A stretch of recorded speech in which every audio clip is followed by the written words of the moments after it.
اعوذ باللہ من الشیطان الرجیم، بسم اللہ الرحمن الرحیم۔ یقیناً تم میں سے وہ لوگ جو اس دن بھاگ گئے تھے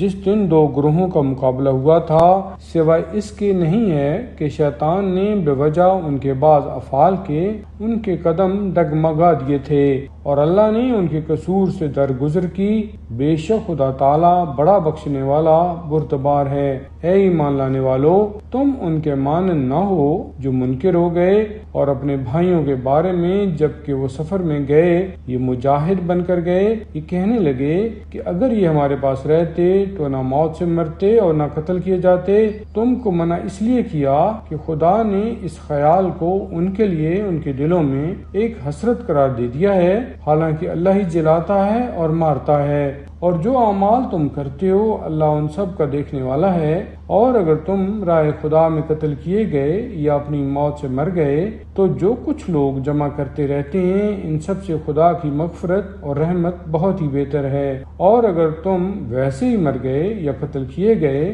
تو بھی خدا کے حضور میں معشور کیے جاؤ گے۔ پھر اے رسول، خدائی کی رحمت کے سبب سے تم نے ان سے نرمی برتی، اور اگر تم درست مزاج اور سخت دل ہوتے تو تمہارے پاس سے متفرق ہو جاتے۔ بس اب تم بھی ان سے درگزر کرو اور ان کے لیے دعائے مغفرت کرو اور ان سے معاملات میں مشورہ کر لیا کرو، اور جب تم کسی بات کا پختہ ارادہ کر لو تو اس وقت اللہ پر بھروسہ کرو، یقیناً اللہ بھروسہ کرنے والوں کو دوست رکھتا ہے۔ اگر اللہ تمہاری مدد کرے گا تو کوئی تم پر غلبہ نہ پائے گا، اور اگر وہ تم کو چھوڑ دے گا تو پھر وہ کون ہے جو اس کے خلاف تمہاری نصرت کرے گا؟ اور مومنوں کو لازم ہے کہ اللہ ہی پر بھروسہ کریں، اور نبی کی یہ شان نہیں ہے کہ وہ خفیہ کوئی چیز اڑا لے، اور جو شخص خفیہ کوئی چیز لے لے گا تو قیامت کے دن وہ اسے حاضر کرنی پڑے گی، پھر ہر شخص کو اس کی کرتوت کا پورا بدلہ دیا جائے گا اور ان پر ظلم نہ کیا جائے گا۔ کیا وہ شخص جو خوشنودی خدا کا تابع ہو اس کے مانند ہو جائے گا جو ہر پھر کے خدا کے غضب میں گرفتار ہو اور اس کا ٹھکانہ جہنم ہو اور وہ بہت ہی بری بازگشت ہے؟ ان کے تو خدا کے نزدیک بڑے درجے ہیں، اور جو کچھ وہ کرتے ہیں خدا ان کا نگران ہے۔ بے شک اللہ نے مومنوں پر احسان کیا جبکہ ایک رسول انہی میں سے مبعوث کر دیا جو ان پر خدا کی آیتیں پڑھتا ہے اور ان کو ظاہراً اور باطناً پاک کرتا ہے اور ان کو کتاب و حکمت کی تعلیم دیتا ہے۔ کو اس سے پہلے وہ کھلی گمراہی میں تھے۔ کیا جب آ پڑی تم پر ایسی مصیبت جسے دوگنی تم خود پہنچا چکے تھے تو تم یہ کہنے لگے کہ یہ کہاں سے آئی؟ اے رسول تم کہہ دو کہ یہ تمہاری اپنی طرف سے ہے، بے شک اللہ ہر شے پر قادر ہے۔ اور جو کچھ مصیبت تم پر اس دن پڑی جس دن دو گروہوں کی مٹ بھیڑ ہوئی تو وہ خدا کے حکم سے تھی، اور اس لیے تھی کہ خدا مومنوں کو جان لے اور ان کو بھی جان لے جو منافق ہو گئے تھے۔ اور ان سے جب یہ کہا گیا کہ آؤ خدا کی راہ میں لڑو یا دفاعی کرو تو کہنے لگے اگر پہلے سے ہم کو لڑائی کی خبر ہوتی تو ہم تمہاری پیروی ہی نہ کرتے۔ اس دن وہ منافق ایمان کی بنسبت کفر سے زیادہ قریب تھے۔ اپنے منہ سے وہ کہتے ہیں جو کچھ ان کے دلوں میں نہیں ہے، حالانکہ جو کچھ وہ چھپاتے ہیں اس سے خدا خوب آگاہ ہے۔ جو لوگ لڑائی سے بیٹھ رہے تھے اور انہوں نے اپنے بھائیوں کے بارے میں یہ کہا تھا کہ اگر وہ ہماری اطاعت کرتے تو قتل نہ کیے جاتے، تم ان سے کہہ دو کہ اگر تم سچے ہو تو اپنی ہی جانوں سے موت کو ٹال دو، اور جو لوگ رائے خدا میں قتل کیے گئے ہیں ان کو ہرگز مردہ نہ گمان کرنا، بلکہ وہ زندہ ہیں اور اپنے رب کے پاس رزق پاتے ہیں۔ اللہ نے اپنے فضل سے جو کچھ ان کو دیا ہے وہ اس سے خوش ہیں، اور جو لوگ پیچھے رہ گئے ہیں اور اب تک ان سے نہیں ملے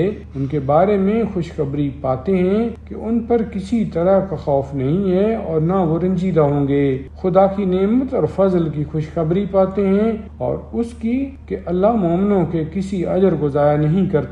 جنہوں نے زخم لگ جانے کے بعد بھی اللہ اور رسول کا حکم مان لیا ان میں سے جو نیکوکار اور پرہیزگار ہیں ان کے لیے بہت بڑا اجر ہے۔ وہی تو ہیں کہ جن سے آدمیوں نے کہا کہ لوگوں نے تم تمہارے لیے بڑا ایکا کیا ہے، لہٰذا ان سے ڈرو۔ تو اس خبر نے ان کا ایمان اور بڑھا دیا اور انہوں نے یہ کہہ دیا کہ اللہ ہمارے لیے کافی ہے اور وہ سب سے بہتر کارساز ہے۔ وہ خدا کی نعمت اور فضل کے ساتھ پلٹ کر آئے اور ان کو کوئی تکلیف نہ پہنچی اور وہ خوشنودی خدا کے پیرو رہے، اور اللہ بڑا فضل کرنے والا ہے۔ یہ تمہارا شیطان ہی اپنے یاروں کو ڈرایا کرتا ہے، پس اگر تم مومن ہو تو ان سے ہراساں نہ ہو، صرف مجھ ہی سے ڈرتے رہو۔ اور اے رسول، یہ لوگ کفر کی طرف دوڑے چلے جاتے ہیں، یہ بات تم کو کچھ رنج نہ پہنچائے، یقیناً وہ اللہ کا کچھ نہ بگاڑیں گے، اور اللہ کا ارادہ ہے کہ آخرت میں ان کا کچھ حصہ نہ رکھے اور ان کے لیے بڑا عذاب ہے۔